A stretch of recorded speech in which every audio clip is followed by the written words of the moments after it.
So since installation, how has the IHR improved efficiency in your routine?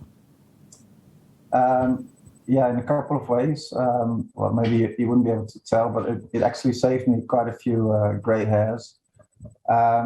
It's reduced the stress quite a lot in different ways.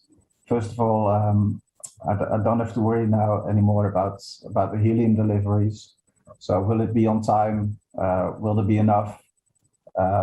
Will there be enough that week? And in general, will there be enough helium for the next couple of months? If you look at the worldwide shortages that sometimes occur in helium.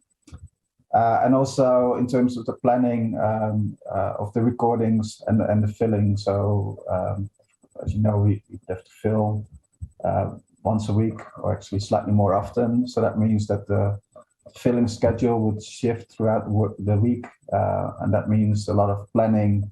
We're quite a busy site, so planning the fill around MEG clinical recordings, for example, is always an issue.